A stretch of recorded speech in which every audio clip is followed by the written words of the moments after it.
Cuando yo era pastor en Ciudad Victoria, ahí me tocó oficiar el 15 años de un joven. Fue algo sorpresivo para mí, porque yo le explicaba a la familia que esto solo se acostumbraba con las mujeres. Y ellos me dijeron, pero nosotros queremos que él tenga un momento también. Y yo volteaba con él y le decía, bueno, ¿y tú qué piensas? Está bien. Y bueno, es el único quinceañero que he tenido en mi vida ministerial, ¿verdad? Sí, no puedo negar que me sentí extraño, pero bueno, cuando eres pastor te pasan muchas cosas, buenas y malas. Quiero, hermanos, tomar el tiempo de la palabra de Dios y que podamos reflexionar juntos en algunas tres cosas de una manera breve. Como ustedes lo saben, nuestro amado hermano Herbencito falleció el sábado en la madrugada, y en un momento más vamos a tener el funeral a las 3 de la tarde en las capillas Protectodeco, que están ubicadas en Presidente Cárdenas y Urdiñola. Los que puedan acompañarnos sería maravilloso, porque es ahorita cuando necesitamos actuar como cuerpo, es ahorita cuando necesitamos seguir manifestando el amor y el aprecio a nuestros hermanos, porque no puedes evitar pensar, y si hubiera sido mi hijo, claro que te gustaría ver a algunas personas, ¿no es cierto? Démonos un tiempo, hermanos, para estar ahí y que podamos darles una palabra de aliento, un abrazo, quizás si no eres bueno para hablar, pero un abrazo, los amamos en el Señor, siempre edifica y siempre alienta el alma. Así que yo les invito, hermanos, a que podamos mostrar este aprecio, amor y sostenimiento hacia ellos. Ya habrá oportunidad para que coma más tarde. Ahorita tenemos esto, hermanos, y la verdad no ha sido fácil, ni para nosotros como pastores, ni para muchos de ustedes. Estuvimos orando, estuvimos ayunando, estuvimos clamando que el Señor hiciera un milagro, con toda confianza y con toda certeza en Él. Y algunos tienen preguntas, otros creo que no las tienen, pero tanto para unos como para otros quiero compartir esto, y que de esta manera, hermanos, nosotros podamos aprender a conocer a Dios, a tomar en serio su palabra y a darnos cuenta que nadie, absolutamente nadie, está exento de pasar una prueba de esta magnitud. Nadie. Así que escucha lo que tengo que decirte. Abre tu Biblia en 2 Corintios, capítulo 1, versículos 8 y 9. 2 Corintios, capítulo 1, versículos 8 y 9. El sendero del dolor. Ese es un camino que casi nadie queremos transitar, especialmente cuando se trata de muerte. Creo que no queremos estar ahí porque el dolor se vuelve agudo y la tristeza se vuelve demasiado pesada. 2 Corintios capítulo 1 versículos 8 y 9, ahorita lo leemos. Y pensando en todo esto que hemos vivido como personas, es decir, en lo individual y lo que hemos vivido como iglesia, yo creo, hermanos, que tenemos que analizar y revisar esto a la luz de la Escritura, y también tenemos que vernos a nosotros mismos, y también, hermanos, tenemos que tomar decisiones acerca de nosotros como padres, como hermanos, como hijos. Cualquiera que sea tu estatus, necesitas reflexionar y pensar. Creo, hermanos, que el dolor que experimentamos por diversas circunstancias siempre va a ser difícil, pero creo que nada se compara con el dolor de que un hijo muera. Creo que es un dolor único, es un dolor particular. El apóstol Pablo, en este pasaje que le estoy citando, él dice así: porque, hermanos, no queremos que ignoréis acerca de nuestra tribulación que nos sobrevino en Asia, pues fuimos abrumados sobremanera, más allá de nuestras fuerzas, de tal modo que aún perdimos la esperanza de conservar la vida, pero tuvimos en nosotros mismos sentencia de muerte para que no confiásemos en nosotros mismos, sino en Dios que resucita a los muertos. Pablo habla de una tribulación que tuvieron en la región de Asia. El término o palabra tribulación literalmente quiere decir estrechez, y el diccionario bíblico la define como congoja, aflicción o tormento que inquieta y turba el ánimo. Eso es una tribulación. Y la magnitud de esta tribulación fue tan tremenda que Pablo la describe diciendo: fuimos abrumados sobremanera. Esto quiere decir, hermanos, vamos, en otras palabras, que superó sus fuerzas. Es como cuando tú dices: ¿sabes qué? Simplemente ya no puedo más. Simplemente esto ya me superó. No sé qué hacer, no sé qué decir, no sé qué pensar. Así, hermano, de alguna manera llegó a sentirse el apóstol Pablo. Dice: esto nos superó. Claro, Pablo nunca perdió su confianza en Dios, ni perdió la visión de Dios, pero sí experimentó lo que tú y yo en ocasiones hemos experimentado, que ya no podemos más. Esto implicaría de alguna manera desesperación, angustia, cansancio físico extremo. Porque incluso, hermanos, era tan grande esto que dice Pablo, que dice: de modo que perdimos la esperanza de conservar la vida. Es decir, que llegaron a un punto tal que ellos dijeron: nos vamos a morir. De esto no vamos a salir vivos. De tal manera, hermano, que lo que el apóstol registra haber vivido y haber enfrentado fue algo ciertamente impresionante. Algo que quizás él nunca se imaginó que fuera a vivir.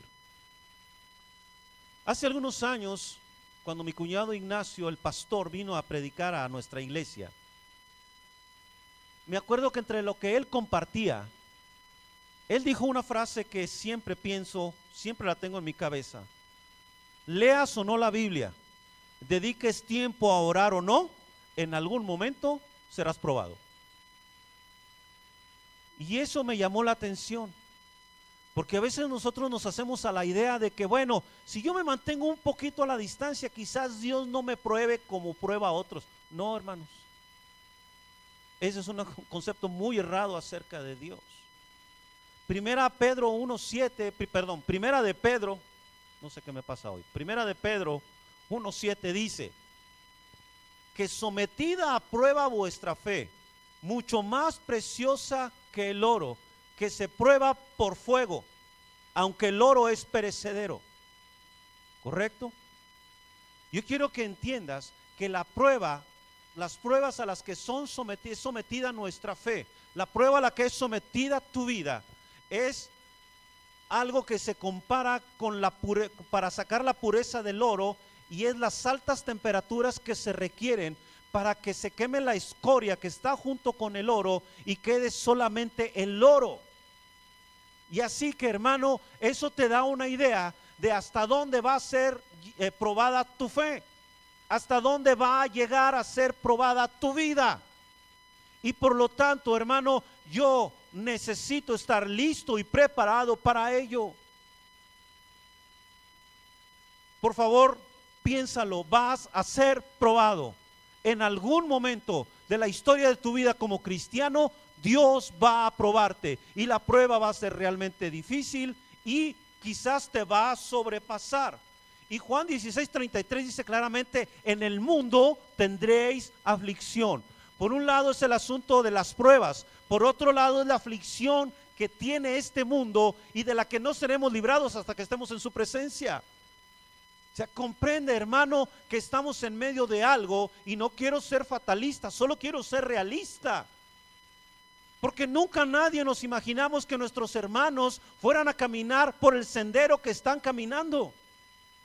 Porque nunca nadie nos imaginábamos que como iglesia íbamos a pasar junto con ellos lo que ellos están pasando. Y por eso yo te decía desde el domingo pasado, Dios está tratando algo con nosotros.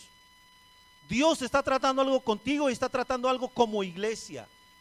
Van a llegar tiempos y momentos en los que habrá pruebas que nos dejarán sin aliento, nos harán sentir soledad, experimentaremos desesperación, y se levantarán en nuestra mente preguntas sin respuesta. ¿Estás preparado para eso? ¿Estás preparado para seguir confiando en Dios? ¿O para decir como dijo Job, Jehová dio, Jehová quitó, sea el nombre de Jehová bendito? ¿O levantaremos nuestro puño contra Dios y nos quejaremos con amargura? En nuestra humanidad, en la prueba o en la aflicción diremos, ¿y dónde está Dios en todo esto? ¿Por qué no actúa? ¿Por qué no hace algo? Nos sentiremos tan solos y tan inquietos como los discípulos en la barca. En Marcos 4:38, ellos van con Jesús, Jesús duerme en la barca y se acercan y le dicen, Jesús, ¿que no tienes cuidado que perecemos? Las palabras en nuestro lenguaje sería, Señor, ¿te importamos realmente? ¿Te importa lo que me pasa? ¿Te importa lo que sucede en mi vida, Señor? Porque yo veo que estás allí dormido, callado, en silencio, y la barca se zarandea y yo no veo que tú hagas algo, Señor. ¿Te importo? Y Jesús se puso de pie y les dijo, ¿por qué están así? ¿Por qué están tan llenos de temor? Aquí estoy. Aquí estoy. La barca se puede zarandear todo lo que quiera y el mar puede rugir todo lo que quiera, pero aquí estoy. En eso es en lo que tenemos que aprender a confiar. Y eso es lo que la Biblia me llama a estar preparado como creyente. Yo sé que la Biblia dice que nunca seremos probados. Yo sé que ahí aparece también la palabra tentar, pero el sentido en el que está usada ahí es de prueba. La misma palabra griega se usa para tentar y para probar. Pero el contexto del pasaje me dice que no se trata de una tentación, sino se trata de una prueba. Y dice la Escritura que Dios no nos dejará ser probados más de lo que podamos resistir. Entonces alguna gente razona y dice, yo creo que Dios nunca me probaría así porque Él sabe que yo no soportaría esa prueba. Bueno, hermano, la noticia que te tengo es que quien determina hasta dónde puedes ser probado es Dios, no tú. Tú no pones los parámetros, los pone Él. Así que no estamos en condición de decir, Dios nunca me probaría así. No, hermano. No. O sea, no hay pruebas para los pastores y hay pruebas para los congregantes. No hay pruebas para los cristianos maduros y para los cristianos inmaduros. O sea, no veo un Dios que haga esa separación. Porque tú y yo deberíamos estar orando y deberíamos estar en la palabra de Dios. Para que cualquier prueba que venga, yo esté firme y me levante triunfante en el nombre de Jesús. No tendríamos que estar tan preocupados por las pruebas realmente. Si continuamente estoy en su presencia, si su palabra es diariamente en mi vida, la tengo en mi vida de todas maneras posibles, la leo, la estudio, voy a mi célula, escucho predicaciones, leo libros, etcétera. Si la oración es mi delicia, oro en mi casa, oro en mi grupo, me levanto a orar incluso hasta de madrugada, asisto a las convocaciones de oración. Mientras eso esté en mi vida, hermano, la prueba que venga, estoy listo para enfrentarla. Pero realmente a veces, hermano, nuestro temor de que vengan las pruebas es porque no dedicamos tiempo a estas cosas. Dedicamos más tiempo a otras cosas que para la prueba no te sirven absolutamente de nada. Las cosas por las que mi familia y yo hemos pasado, nunca hubiéramos podido salir adelante si su palabra y los tiempos de oración nunca hubieran sido parte importante, integral, trascendente en nuestra vida. Jamás, hermanos. Pero bendito Dios que nos dimos tiempo para cultivar, porque no sabes en qué momento vendrá la prueba. Hoy todo está bien y mañana es otra historia. Así son las cosas, hermano. Todo iba bien y de repente, lo he dicho en otras ocasiones,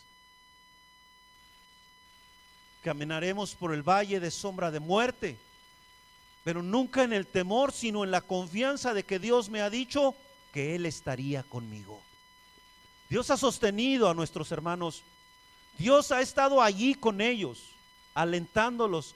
Claro que se llora, claro que se hacen preguntas, claro que se experimenta angustia, pero nunca se experimenta el hecho de decir Dios me abandonó, pero nunca se llega a la convicción de decir esto es lo peor que me pudo haber pasado. cuando en realidad, a la luz de la Escritura, es algo que Dios tenía en su plan perfecto como Dios y como Señor. Necesitamos tomar más en serio la vida cristiana y nuestra comunión con Dios, porque esto será lo único, esto último será lo único que me sostenga en medio de la batalla, en medio de la prueba. Ahora, ¿por qué el Señor nos lleva hasta esos extremos? ¿Por qué Dios permite que las cosas vayan más allá de nuestra fuerza? Mira lo que dijo Pablo en el versículo 9 del pasaje que estamos viendo. Tuvimos en nosotros mismos sentencia de muerte, otra frase que explica lo difícil por lo que pasaron. ¿Para qué dice ahí, hermano? Para que no confiásemos ¿en quién? En nosotros mismos, sino en Dios, que resucita hasta los muertos. ¿Sabes qué es lo que está trabajando Dios en tu vida? Que tu confianza esté solamente en Él, en nadie más, en ninguna fórmula, en ningún tipo de declaración o de decreto, esas cosas que se usan ahora que son totalmente antibíblicas. O sea, no, Dios quiere que confíes en Él, en quién es Él, lo que me dice en su palabra, ahí depositar mi confianza. Y eso, hermano, al depositar allí mi confianza, eso es precisamente lo que está cultivando Dios. Jonatán, no vas a depender de lo que otros te digan, no vas a depender de lo que tú sientas, no vas a depender de lo que tú veas, vas a depender de mí, de tu Dios, del creador de todas las cosas, el que sostiene todo, el que gobierna, el que es omnisciente, omnipresente, el que es todopoderoso. Confía en mí. Eso es lo que Dios quiere. Eso es lo que quiere Dios de tu vida, de tu vida, de tu vida, de la mía y de la de todos ustedes. Tienes sentencia de muerte para que lo único que te quede, y entiendas que es lo único que tienes, sea Dios y nadie más. ¿Alguien dice amén? Yo te digo que la palabra es fundamental en esto, porque la palabra de Dios tiene promesas, versículos. El Señor tiene siempre algo que decirme en su palabra en medio de mi crisis o en medio de la tragedia que esté viviendo. Yo no puedo hacer depender mi sostén de persona alguna. Yo tengo que conocer la palabra de Dios, porque cuando yo la conozco, entonces el Espíritu Santo la va a sacar, la va a traer en mi mente, en el momento de crisis. Mira lo que dice ahí mismo 1 Corintios capítulo 1, en el mismo capítulo, pero los versículos 3 y 4. Bendito sea el Dios y Padre de nuestro Señor Jesucristo, Padre de misericordias y Dios de toda consolación, el cual nos consuela en todas nuestras tribulaciones, para que podamos también nosotros consolar a los que están en cualquier tribulación, por medio de la consolación con que nosotros somos consolados por Dios. ¿Viste cuántas veces se repitió la palabra consolar? Quiere decir que es una palabra muy importante ahí. Cuando la Escritura dice Dios de toda consolación, lo que está diciendo es que si alguien te puede consolar, es Dios, nadie más. ¿Escuchaste? Nadie, ni tu mamá, aunque te haga piojito, nadie te puede consolar como Dios. Este término, consolación, viene de un término griego que es paraklesis. Y es muy interesante porque a veces alguna gente trata de entender así como que si Dios te va a consolar, y nosotros lo vemos como en el sentido humano, solamente meramente humano, casi como si fuera una droga que me tranquiliza y me disminuye el dolor. Vamos, como cualquier pastilla que te tomas para el dolor, que no te lo quita, pero lo mengua bastante. Quizás lo vemos algo así como que suavice nuestra herida. Mira, es que el consuelo, fíjate, es bien interesante la palabra, porque el consuelo que nosotros manejamos es un consuelo más como, no pasó nada, mijito, no pasa nada, mira, tranquilízate, todo va a estar bien, esto no va a ser para tu mal, etcétera. Más o menos así vemos la consolación humanamente hablando. Pero aquí la palabra consolación implica fortalecer. De tal manera que la consolación que Dios te da te fortalece para que sigas enfrentando la prueba y salgas vencedor de la prueba. Esa es la consolación que Dios te da. Es decir, no te da unas palmaditas en la espalda y te dice, mijito, no pasa nada. No, te consuela, como solo Él puede hacerlo. Es un evento sobrenatural en tu vida y te fortalece y te dice, hijito, adelante, la prueba no se ha acabado, continúa. Yo sigo estando contigo. ¿Te acuerdas cómo el Señor alentó a Elías? Cuando Elías estaba allí desesperado porque lo perseguían, dice que se quedó dormido y que un ángel le puso ahí una torta y se la comió y se volvió a quedar dormido. Luego despertó y le dicen a Elías, levántate, Elías, porque el largo camino te espera. Ese es el consuelo de Dios. Si estabas pensando que el consuelo de Dios es así como muy romántico, no necesariamente, aunque a veces sí. Pero generalmente así es el consuelo de Dios. Ahorita te voy a enseñar otro pasaje. Pero así es, el Señor lo que quiere es que sigas adelante, que salgas avante de la prueba, porque al Señor le interesa tu fe. Le interesa que tu fe esté moldeada, porque ahorita es esa prueba y luego va a haber otra y tienes que estar listo para la otra. Juan 16:33, que es el pasaje con el que inicié este culto, que dice, estas cosas os he hablado para que en mí tengáis paz. En el mundo tendréis aflicción, pero confiad, yo he vencido al mundo. Lo primero que salta a la vista, hermanos, es que el pasaje enfatiza la frase estas cosas. Y cuando dice estas cosas se refiere al contexto inmediato, pero también se refiere al contexto general de la Biblia, en donde entendemos que entonces estas cosas es todo lo que la Biblia tiene para mí. Y entonces yo lo aplicaría y diría en mi vida, bueno, Señor, tú me dejaste tu santa palabra para que yo tenga la paz en ti. Qué maravilloso es que no tengamos que ir a un curso de paz, ¿no? Vamos a ir a un curso de paz donde el connotado motivador Juan Pérez va a estar y ahí usted va a aprender a tener la paz. Qué maravilloso es Dios, porque Jesús dice en mí tengáis paz, y cuando dice en mí quiere decir y en ningún otro. Inclusive Él llega a decir, yo no les doy la paz como el mundo la da. Y dice Filipenses capítulo 4 versículo 7 que la paz de Dios que sobrepasa todo entendimiento. ¿Puedes imaginarte la calidad de paz que el Señor nos da, a través de la cual el Señor nos bendice en medio de la aflicción que el mundo pudiera traernos, en medio de la prueba que pudiéramos enfrentar? Él nos da una paz sobrenatural. Y cuando fluye te sientes controlado y te sientes tranquila y no sientes que tu mente está yéndose a otro lado, porque permites que esa paz te inunde. Así que, hermano, toma esto en cuenta, porque van a pasar cosas, porque las vamos a enfrentar tarde o temprano. Te voy a enseñar rápidamente algunos pasajes que están en Isaías, solamente en Isaías, porque quiero que tomes referencia de Isaías para que sepas qué riqueza de aliento, fortaleza, valor, paz el Señor tiene a través de su palabra para nuestras vidas. Isaías capítulo 40, por favor. Isaías 40, versículo 29, conocido de ustedes. Él da esfuerzo al cansado y multiplica las fuerzas al que no tiene ningunas. ¿Escuchaste? Lo leo una vez más.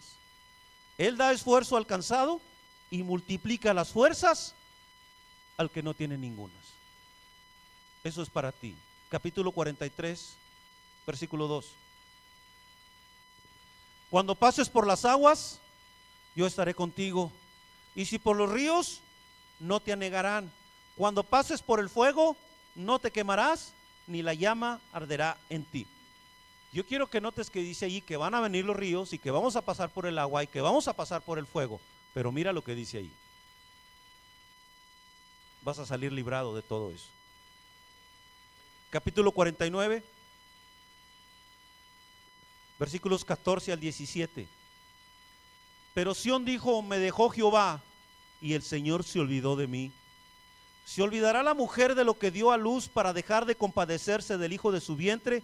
Aunque olvide ella, yo nunca me olvidaré de ti. He aquí que en las palmas de las manos te tengo esculpida, delante de mí están siempre tus muros. Tus edificadores vendrán a prisa, tus destruidores y tus asoladores saldrán de ti.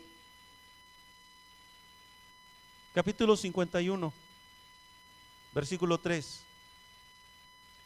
Ciertamente consolará Jehová a Sión, consolará todas sus soledades y cambiará su desierto en paraíso, su soledad en huerto de Jehová. Se hallarán en ella alegría y gozo, alabanza y voces de canto. Capítulo 61, versículo 3. A ordenar que a los afligidos de Sión se les dé gloria en lugar de ceniza, óleo de gozo en lugar de luto, manto de alegría en lugar de espíritu angustiado, y serán llamados árboles de justicia, plantío de Jehová para gloria suya. Todavía tengo más, tengo dos más. 65, 16. El que se bendijere en la tierra en el Dios de verdad se bendecirá, y el que jurare en la tierra por el Dios de verdad jurará. Y escucha esto: porque las angustias primeras serán olvidadas y serán cubiertas de mis ojos. Híjole, qué descanso, ¿no? Bueno, yo estoy descansando. O sea, todo esto, Señor, para mí. Sí, Jona. Sí, Beto. Sí, Mari. Es para ti. Por último, 66, 13. Como aquel a quien consuela a su madre, así os consolaré yo a vosotros, y en Jerusalén tomaréis consuelo. Dios es tierno al consolar. No necesariamente es duro, es tierno. Como aquel a quien consuela a su madre, así los voy a consolar. Bueno, esto y más tiene la palabra de Dios para ti. ¿No te parece maravilloso? Qué hermoso. O sea, ¿qué esperas para venir a Él? ¿Qué esperas para leer la Biblia? ¿Qué esperas para decir, la necesito, quiero que sea mi alimento, que necesito leerla, necesito encontrar allí lo que mi vida necesita? Requiero leerla y poner allí mi confianza y saber que el Señor tiene el control de todas las cosas, y que lo que llegue a permitir no escapó de sus manos, es su voluntad. Así que, hermano, lea la Biblia, medite en ella. Cuando digo medite, quiero decir, pregúntese qué me quiere decir Dios con esto. Cuando digo medite, haga un ejercicio en el que usted vea ese pasaje que leyó y recuerde otros pasajes similares. Eso es meditar. Y que usted le saque el máximo provecho a la palabra que está leyendo. Que si usted leyó estos pasajes que yo le dije, usted diga, ¿qué me quiere decir Dios? Y que permita que el Espíritu Santo le enseñe. La tercera cosa que quiero decirte en esta tarde tiene que ver con lo que yo llamo el misterio de su voluntad. Después de compartirte estas dos cosas, que lo que pretendo es que sean aliento para tu vida, creo que algunos, en cierta manera, se han estado preguntando, ¿por qué Dios no hizo un milagro? ¿Por qué Dios no respondió a la oración que le estuvimos haciendo como iglesia? Hermanos, Quiero compartirte lo que yo he aprendido de Dios a través de su palabra. No tengo todas las respuestas, pero déjame compartirte esto. Y quiero compartírtelo, hermano, porque yo quiero que evitemos algún tipo de comentario como el que alguien ya hizo. Espero que no haya sido nadie de esta congregación. Es que necesitas reprender el espíritu de muerte. Pregunto, ¿dónde viene eso en la Biblia? ¿Dónde viene eso en la Biblia? ¿Cuándo ves a Pablo o a Jesús reprendiendo espíritus de muerte? Si tú me demuestras con la Biblia, o la persona que crea en esas cosas me demuestra con la Biblia que hay que reprender espíritu de muerte, lo creo. Pero si no me lo puedes demostrar, por favor, no creas cosas que en la mayoría de los casos son meras invenciones humanas. O como también alguien dijo, es que hay que hablarle al espíritu. Híjoles, somos re buenos para inventar cosas. Hermano, es que cuando yo te estoy hablando aquí, te estoy hablando a tu mente, a tu corazón y a tu espíritu. O sea, no nos vayamos por un lado que tampoco la Biblia sostiene. O sea, cuando Jesús levantó al hijo de la viuda de Naín, no le habló al espíritu. ¿Sabes qué dijo? Muchacho, a ti te digo, levántate. El punto aquí, hermanos, no es eso, lo que podamos inventar o lo que podamos decir, es que faltó esto, es que a lo mejor debieron hacer esto. No, escucha, hicimos lo que la Biblia nos dijo, oramos, ayunamos y esperamos en Él. Eso es lo que la Biblia nos dice. Más de allí no nos enseña. Tuvimos fe, pusimos nuestra confianza en Dios, pero hay algo que también la Biblia enseña, y que es donde a veces todos esos promotores o predicadores triunfalistas que hablan de que yo creo que ellos son los únicos receptores de milagros o cosas así, por la forma en que hablan, pero lo que no dicen o lo que no quieren tocar es el hecho de su voluntad, de que Dios es soberano, de que tú y yo estamos sujetos a su voluntad, y esto lo enseña su palabra. Cuando yo, hermano, empiezo a decir, es que les faltó hacer esto, es que te faltó hacer aquello, es que hubieran intentado, sabes, hermano, estamos tratando de que la sanidad de alguien o la solución del problema de alguien dependa de lo que yo puedo hacer y no de lo que Dios tiene poder para hacer. Yo no veo ahí arriba a un Dios que me esté diciendo, híjole, Jonathan, no pediste específicamente, no te puedo bendecir. Por favor. Y eso de pedir específicamente tampoco es bíblico. Es decir, no me puedo imaginar a Job en medio de su dolor quebrándose la cabeza. ¿Cómo le pediré específicamente a Dios que me quite estas llagas? ¡No! Simplemente abrían su corazón y lo derramaban delante de Dios y le decían cómo se sentían y ponían su confianza en Él, y así hablaban con Dios, pero no estaban preocupados por esas cosas que yo no sé quién las inventó. No, hermanos, no nos vayamos tras eso.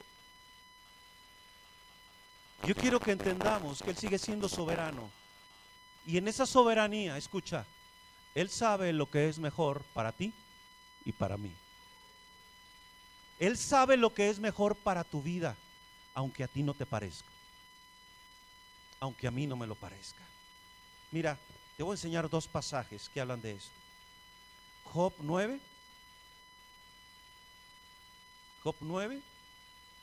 versículos 10 y 11. Él hace cosas grandes e incomprensibles. Fíjate lo que dice ahí. Él hace cosas grandes e incomprensibles, ¿ok? Y maravillosas sin número. He aquí que Él pasará delante de mí y yo no le entenderé, y no lo entenderé. He aquí, escucha esto, arrebatará. ¿Quién le hará restituir? ¿Quién le dirá, qué haces? ¿Viste lo que dice ahí Job? O sea, ¿quién le puede decir a Dios, a ver, Señor, espérame, ¿qué estás haciendo? O sea, no, Señor, se me hace que el asunto ya se te fue de las manos.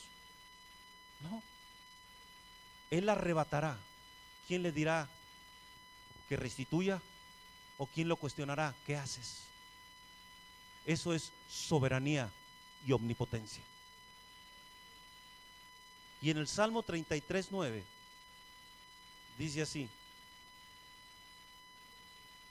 que es exactamente la misma idea. Porque Él dijo y fue hecho. Él mandó y existió. Estos dos pasajes nos hablan del poder y la soberanía de Dios. Quiero decirte, hermano, que en algunas de las pruebas que pasamos, nos adentramos a un área, a una zona divina en la que yo la expreso así: lo incomprensible y lo inexplicable de Dios. Es al punto en el que tú llegas y dices, no entiendo nada, no sé por qué nos está pasando esto. Si ya oré, si ya clamé, si ya pedí, yo no sé por qué me está pasando esto. Estás en la zona de lo inexplicable y lo incomprensible de Dios. ¿Qué se supone que debes hacer allí? Confiar. Confiar en quién es Dios y confiar en lo que su palabra te dice.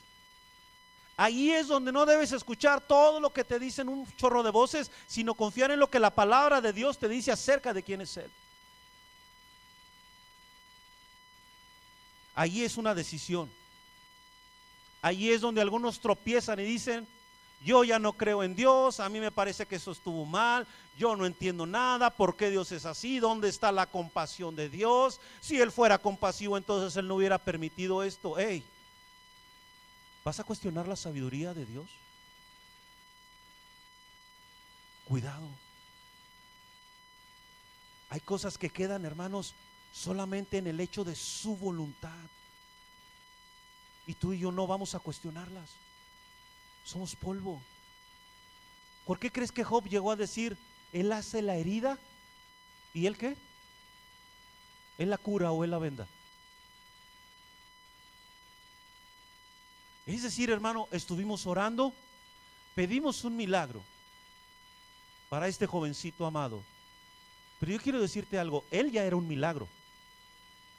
No sé si lo has pensado, Él ya era un milagro. ¿Por qué? Porque los doctores decían, no sabemos cómo este niño puede andar caminando y no tiene ningún síntoma de los que debería de tener. Él ya era un milagro. ¿Ok? La voluntad de Dios encierra este tipo de cosas y también encierra propósitos y planes a los que tú y yo quedamos sujetos en nuestra vida. ¿Escuchaste? Y muchos de esos propósitos y planes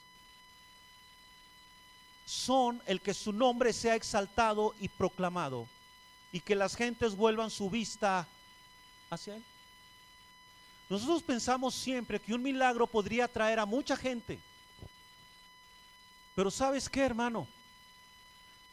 En mi opinión, es más impactante ver a una persona que aún no recibe un milagro, pero te dice, sigo creyendo en Dios. Él sigue siendo mi Dios y no hallo razones para darle la espalda. Eso me es más impactante, porque conozco gente que ha recibido milagros y se volvieron una vida cristiana fría, tibia, incluso hasta el mundo. ¿Sí? Claro, todos queremos ver un milagro. Todos quisiéramos eso. Pero aquí entra la otra cosa que es parte del misterio de su voluntad. Nosotros no fuimos creados para quedarnos aquí. ¿Cuántas veces a la semana piensas en el cielo? ¿Cuántas? Estamos tan aferrados a este mundo que rara vez pensamos en el cielo. Herbencito, como le conocíamos, y nosotros fuimos creados para el cielo. Mi esposa me platicaba algo interesante de la película El cielo es real, una parte que yo no recordaba. Y es el diálogo que tiene el pastor con una mujer. Y el diálogo llega al punto en que porque la mujer también había perdido un hijo y obviamente el pastor, su hijo había muerto, pero él había regresado. Y el pastor le dice, ¿tú piensas que Dios me ama más a mí porque me regresó a mi hijo y que te ama menos a ti porque no te regresó a tu hijo? Y aquella mujer se quedó así. En esa reflexión, ¿sabes lo que el pastor le está diciendo? Es, te ama más a ti porque tu hijo ya está en su presencia. Esa es la parte que no acostumbramos a ver, hermano. Porque nosotros pensamos que lo deje, sí, aquí, porque va a ser un gran testimonio. Y Dios dice, hey, ustedes no fueron creados para quedarse, fueron creados para estar conmigo, para vivir eternamente conmigo. Y yo te invito a que lo veamos así. Yo creo que fue su voluntad, porque Dios dijo, Él ya cumplió 12 años. Y los que les gustan los números, 12 años es un número de autoridad y plenitud. 12 años.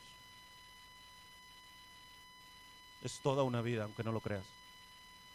Y Dios dijo, hijo, ya es tiempo.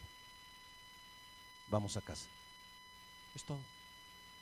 Y así tendríamos que pensar tú y yo. Un día vamos a tener que irnos, hermanos. Y tenemos que aprender a ver el cielo y a decir, Señor, qué gloria va a ser. Qué maravilla va a ser estar allí, Señor, y contemplarte y sentirnos libres de todo esto que a veces nos abruma. Hermano, tenemos que aprender a ver que esto es más grande que nosotros. Que aunque yo vea que lo más grande es un milagro, Dios dice, no, lo más grande es que estén conmigo, que lleguen conmigo. Eso es lo que yo quiero que ustedes entiendan. Amado hermano, amado hermana, yo te invito a que lo pienses así. Claro, si no te satisfaces, si tú dices, no, pastor, yo creo que debe haber otra razón. Bueno, hínquese ante Dios, busque su rostro, ayune hasta que le conteste. Así es, hermano. Porque tienes el derecho de no estar de acuerdo conmigo. Porque como lo dije al principio, no me la sé de todas. Fuimos creados para la eternidad. Ahora, hermano, también no perdamos de vista lo que Dios hizo por medio de este niño en la iglesia. Nunca nos habíamos unido a orar como oramos. ¿Ya habías pensado en eso? Nunca habíamos sentido el dolor ajeno como lo sentimos, que incluso hicimos o se hizo, y porque yo no lo hice, lo hizo una persona de la iglesia, pero digo, lo hicimos como iglesia, hicimos un rol para que hubiera gente siempre con nuestros hermanos en el hospital, con ellos toda la noche. Ponte a pensar, reaccionamos como cuerpo, no reaccionamos en nuestro egoísmo, no reaccionamos, hermano, como ajenos al que llora, sino lloramos con el que llora. Algunos les tocaron unas noticias. Yo sé que la última persona que estuvo allí fue la que recibió el impacto cuando a la hermana le dijeron que su hijo había fallecido.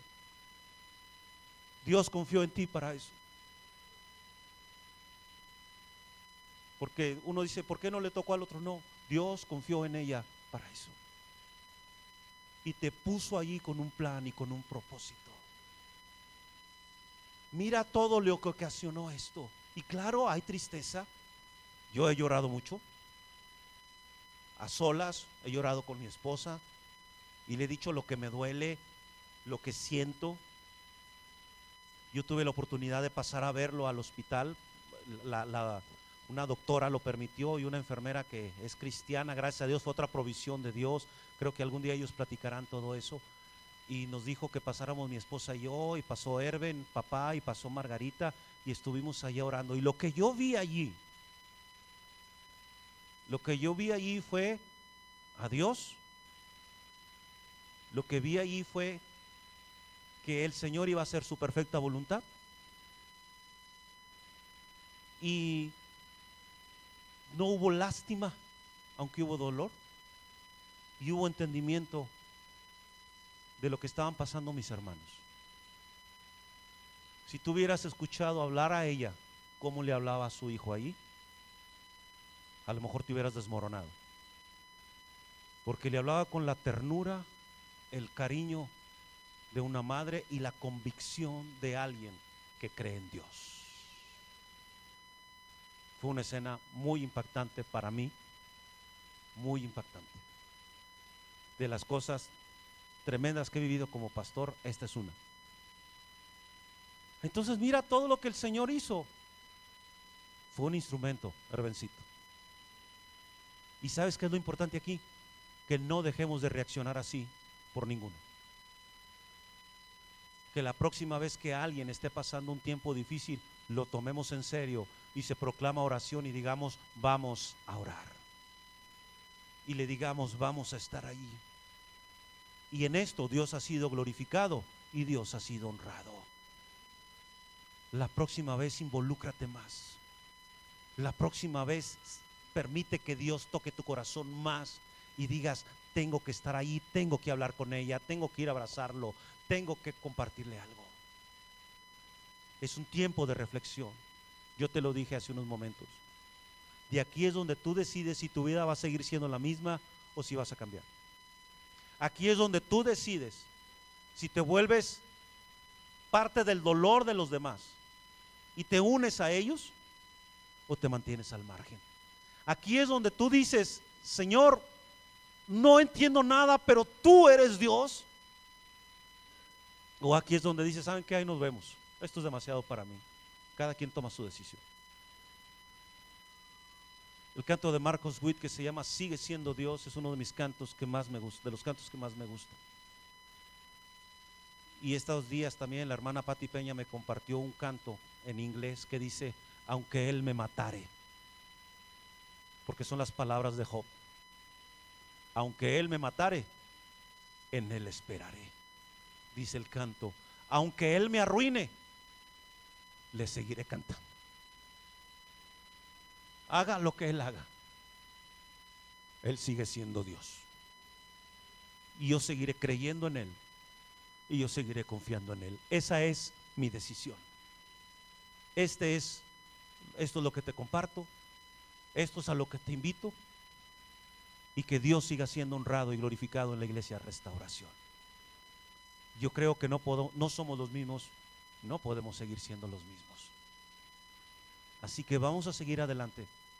Y los que así lo hayan dispuesto en su corazón, vamos a ir al funeral y vamos a estar ahí y le vamos a cantar al Rey de Reyes y Señor de Señores, y le vamos a decir que Él sigue siendo Dios, que Él es soberano, y que si esto fue lo mejor para Él, para Herben, aunque a nosotros no nos los parezca, Él sea exaltado, Él sea glorificado. Pastor, ¿algún día viviremos un milagro? Sí, es que sí los hemos vivido, pero yo no los promuevo, porque yo creo que la gente no tiene que ser exhibida. Pero hay gente aquí que ha vivido milagros impresionantes. Pero yo no voy a hacer lo que hacen los predicadores de televisión. Miren, hermanos, aquí está el milagro, porque yo no quiero venderte nada, yo quiero que conozcas a Dios. Pero sí han pasado cosas maravillosas aquí.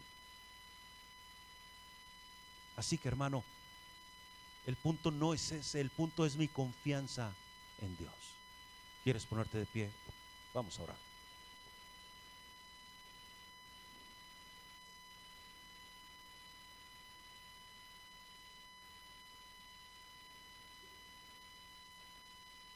Señor Jesús,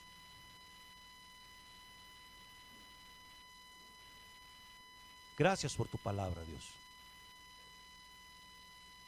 No ha sido fácil lo que hemos pasado como iglesia, Señor.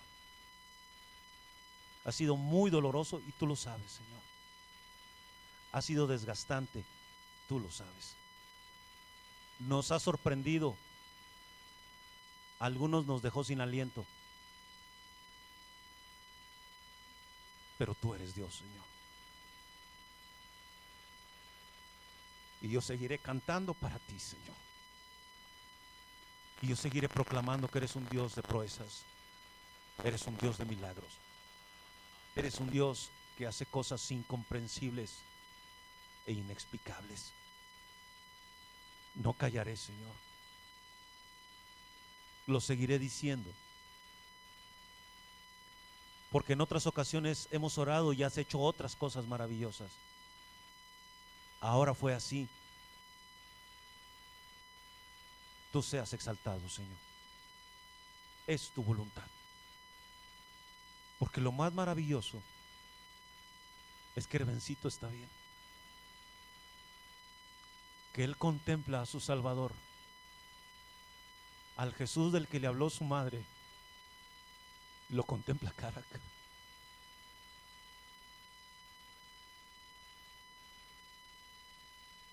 Gracias, Señor. Porque un día, Señor, le volveremos a ver. Porque ese jovencito irá en nuestro corazón lo que tú nos permitas del resto de vida, Señor. Porque siempre lo recordaremos con cariño y con amor. Porque siempre le diremos gracias, Señor, por su vida y por lo que aprendí acerca de él, de ti por medio de él, Señor. Por lo que hiciste en la iglesia Restauración un verano del 2015, donde nos sacudiste y nos hiciste ver, iglesia, oren, lloren con el que llora, sean compasivos unos con otros. Donde nos hiciste ver, Señor, que necesitamos pensar más en el cielo, en nuestro destino final, que lo que esta tierra pudiera ofrecernos, que nunca se comparará con lo que nos espera en la gloria. Señor, la iglesia Restauración te da gracias por todo esto. Gracias por Herben, Margarita y Génesis. Los amamos, Señor. Y seguiremos a su lado, Señor, todo el tiempo que sea necesario. Les haremos saber que no están solos. Y el domingo que vuelvan a estar con nosotros, será gozo, Señor, volver a tenerlos aquí. Gracias, Padre. Gracias por sus vidas. Y gracias por Herben y por todo lo que tú nos enseñaste a través de él y lo que nos seguirás enseñando. Nos despedimos de este lugar en paz, Señor, seguros en ti, tranquilos en ti, sabiendo que tú tienes el control de todas las cosas. Llévanos con bien, Señor, a donde vamos la mayoría de nosotros, quizás que es al funeral, y quien va a otro lugar, Señor, también acompáñale, sé con ellos. En el nombre de Cristo Jesús estamos orando. Amén y amén. Abrace a su hermano, que el Señor le bendiga. Estamos despedidos.